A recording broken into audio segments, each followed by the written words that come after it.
Hey there mga my loves, Virgo! Thank you so much for always staying here with me in this channel, babes. So, before we start your reading, ang content pala natin is ating aalamin ano tong mga biyaya at mga pagbabagong paparating sa inyo, Virgo. So, what are these changes and blessings coming towards you, Virgo? So, yun nga na bago po tayo magsimula, let me just greet everybody first. Hi and hello there, new subscribers. Ako po si Yan. Welcome tuloy. At sa mga returning viewers and subscribers, thank you po sa inyong walang sawang support. So yeah, mga babes, wala po tayong gender dito. Bae, lalaki, LGBT, lahat kayo welcome. Pwede niyo rin pong i-flip yung roles if you want since this is general reading. And at the end of the day, thank you po no, sa inyong walang sawang suporta as always. Yun nga mga babes, no, may free will kayo na pwede nyo at malaya nyong gamitin anytime, anywhere. At kung hindi nyo pa knows, meron pa po tayong other channel. Ang link po niyan is nasa ating description box. Kaya kung interesado kayo na tumambay din dyan din, see you there. So yun nga, let's go ahead at alamin na natin kung ano tong mga changes and blessings coming your way, Virgo. Archangel Michael, thank you so much, together with the angels and guides and ancestors of Virgo. Can you please show me what are these changes and blessings coming towards Virgo's way? Ano po itong mga pagbabago at mga biyayang paparating kay Virgo? Can you please show me, Virgo?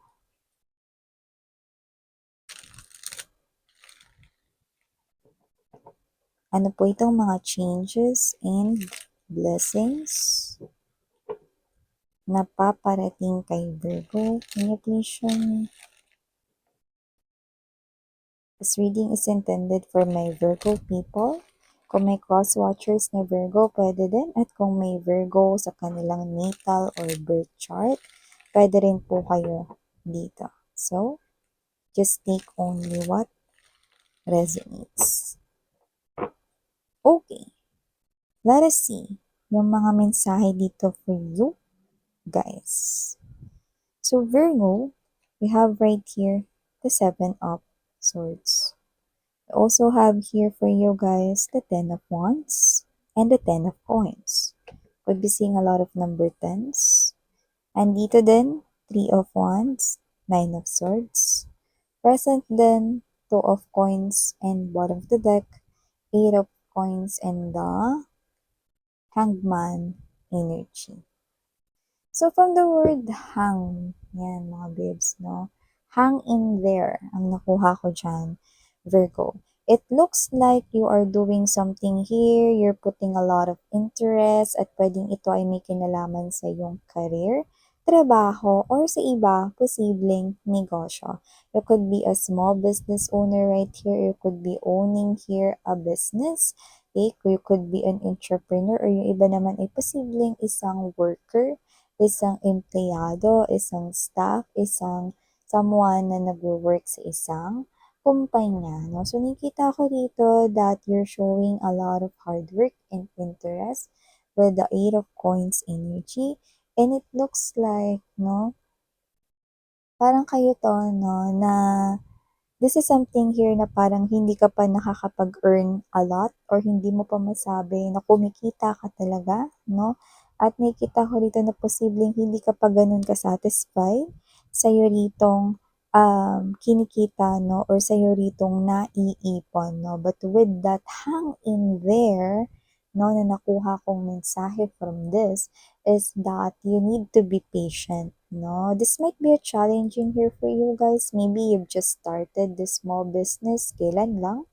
Or maybe this is you, pwedeng bagong hire ka lang at nag-a-adjust ka pa, no? Hindi lang sa iyong job descriptions, kundi pati na rin sa iyo rito, no, na pag-a-adjust sa iyong working environment. Kasama na rin dyan ang pakikipag ugnayan, no, sa iyo ritong mga bagong mga katrabaho. Bago ka man o hindi dyan sa trabaho mo or bago man lang ang iyo rito na negosyo, hang in there. That's what the spirits are telling you guys, no? Why? Kasi nakikita ko dito that in the future, things will change, no? Basta magtiyaga ka lang at magpakita ka lang ng pagmamahal, no? Hard work is also a must dito, no? So, ibig sabihin, may kailangan kang gawin, no? Take an action right here. At yun ang pagiging diligent, ang pagiging rin ditong hardworking, and at the same time, ang key or susi, no? Be patient.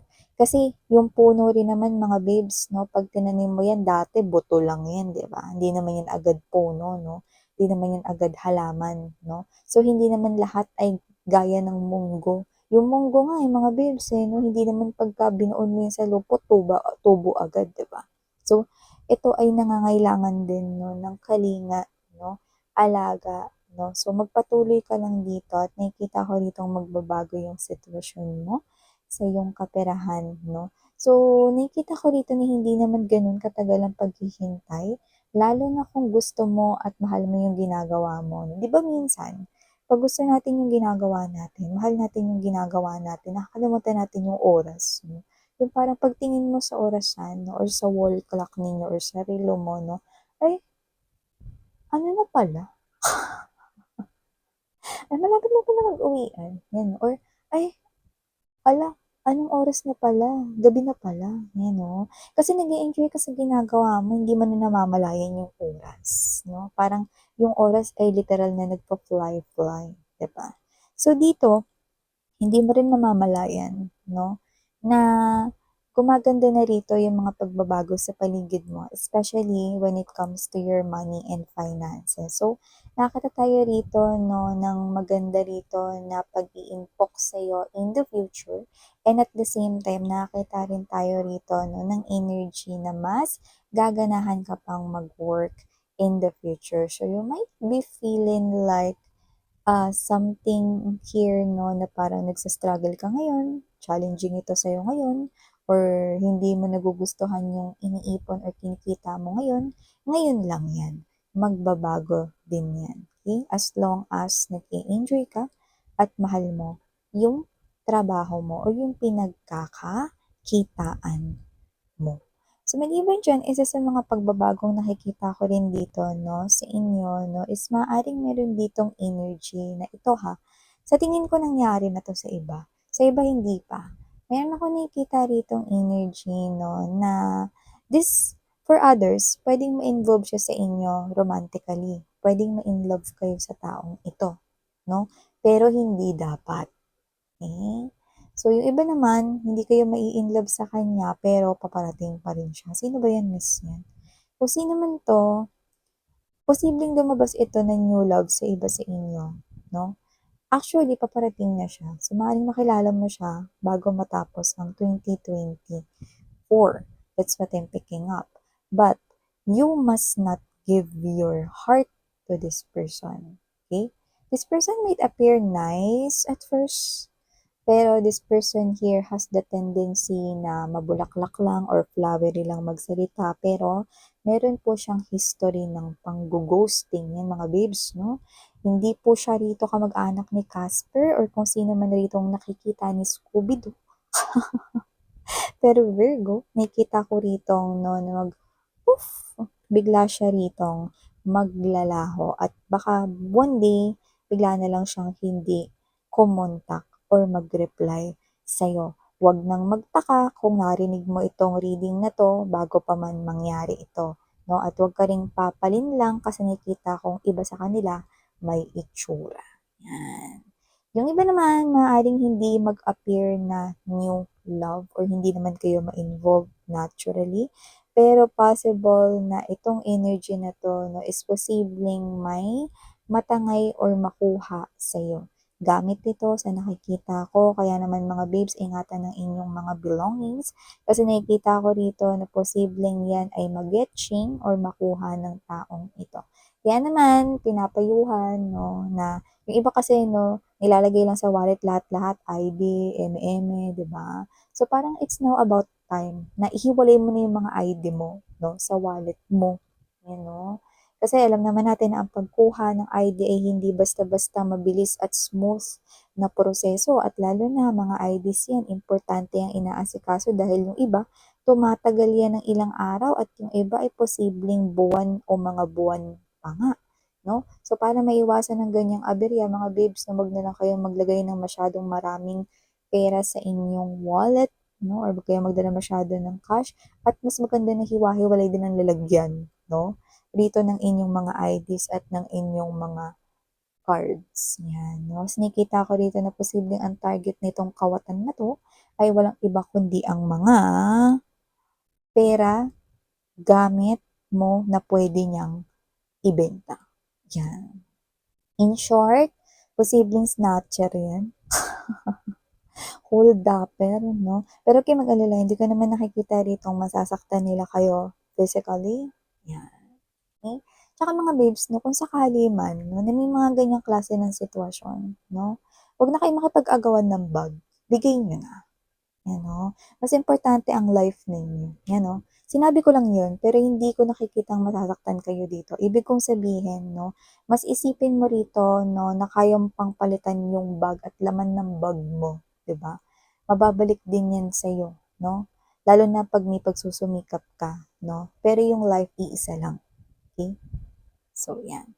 So, maliban dyan, nakita rin ako dito ng blessings para sa iyo naman, Virgo. Possible rito, no, na magkaroon rito ng magandang balita, no, kung saan makikinabang rin dito ang pamilya mo. So, nakikita kita na magiging busy ka dahil dito sa biyayang ito.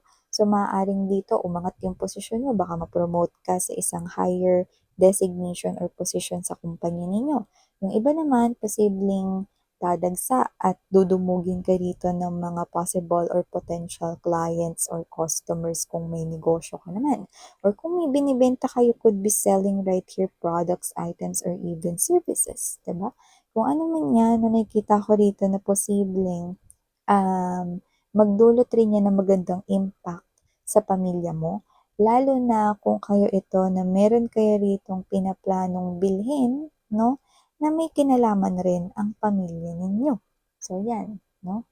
So, maaring kayo ito na gumaganda rito yung kita ninyo, okay? Tapos, dahil dyan, syempre, tataas rin dito, no? Yung financial mo rito na nakukuha, no? At posibleng yan na yung magpundar ng bahay ninyo, ng family mo, na permanente talaga, or baka meron ditong parang gusto mong tulungan na family member na makaalis, na papunta sa ibang bansa, no? Or may ganun. May pagtulong din tayong nakikita. Huwag mag-alala kasi nakikita ko rito na kung pera man ang itutulong mo, maibabalik sa'yo. Yan. So, nakikita ko yun dito. Para kahit paunti-unti, huhulugan niya sa'yo, ganun yung nakikita ko dito. No? So, yung iba magkakaroon na kayo dito ng permanenteng tahanan, at yung iba posibleng maparenovate or mai-repair nyo na yung inyong bahay. Yan, no? So, iba naman pwedeng makalipat na kayo rito, no, ng inyo ritong bahay. No? Siguro iba nagre-renta, ganun, no? Or nagbo-board. Yan. So, nakita ko rito, no, na magiging busy kayo, pero ang ganda naman ng kakalabasan. Parang after that pagsusumikap, no, saka ninyo marireceive itong gantong klase ng biyaya. Yan. At yung iba naman, nakita ko dito, no, na may isang energy na paparating sa inyo. Ito na, yung talagang true love mo. Kung sino man siya dito, posibleng magdalawang isip kayo ng challenge mo. Pero nakikita ko rito, no, na makikita mo rin. Huwag kang magmadali, no? Makikita mo rin dito yung intensyon at tunay niyang kulay. Yung true colors niya. And what I love about this one is you're gonna love this person. Kasi yung true colors niya, yun yung tunay na kulay na gusto mo talagang makita sa isang future na mapapangasawa. So, isa sa mga nakikita ko rito na katangian na talaga namang binibida rito ay masipag at matyaga ang iyo ritong mapapangasawa. At nakikita ko rin siya rito, no, na magiging mapagmahal sa iyo bilang iyong kabiyak at magiging ina at ama, no, mapagmahal na ina at ama sa inyong mga magiging anak. So nakikita ko rito na marami-rami sa inyo ang paparating pa lang siya Pero kung meron kang ka-in relationship 'no na, ganyan ang tinataglay niya, isang mapagmahal at responsable na agad kahit mag-boyfriend, girlfriend pa lang kayo 'no? At kung single mom, single dad ka 'no, pero tinuturing niya na parang tunay niyang anak yung anak mo 'no? Single mom ka man or single dad or wala kang anak pa 'no, pero kayo ay mag-boyfriend, girlfriend pa lang 'no, malakas yung chance na siya na yung tinutukoy dito at dumating na yung iba sa kanila sa buhay ng iba sa inyo, 'yan. Huwag kayong masyadong mag-isip 'no, hayaan niyo lang kasi lahat 'yan ay siya yung mag-e-effort, ipakikita niya 'yan sa'yo. Universe is already deciding 'no, na ipakita nitong tao na ito 'yan lahat sa'yo. At good news tayo dito 'no, nakita tayo dito 'no ng mga matatapos na mga mabibigat na mga, pinansiyal na mga problema mo. So, posibleng may utang ka, babayaran mo na matapos mo ng mabayaran or posibleng meron ditong umutang sa'yo ng malaki, nakita ko na rin siya magbabayad dito. See? Okay? Meron ditong mga umutang na sobrang tagal ng umutang sa'yo na biglang lulutang at lilitaw na dito. Ayan 'no, parang palitaw lang. Lilitaw na sila rito para magbayad. Yan, no? So, ibig sabihin mga babes, hindi ko alam kung sila ba ay nakonsensya, no? Pero nakita ko rito na mukhang meron ditong magandang nangyari sa kanila. Kaya sila rito ay magpapakita at magbabayad na rin. At last, finally, sa'yo. So yeah, ito yung mga nakita kong changes and blessings para sa'yo, Virgo. Thank you so much sa oras mo and muli ako po si Yan, Sarang Heo. Love and light. Annyeong!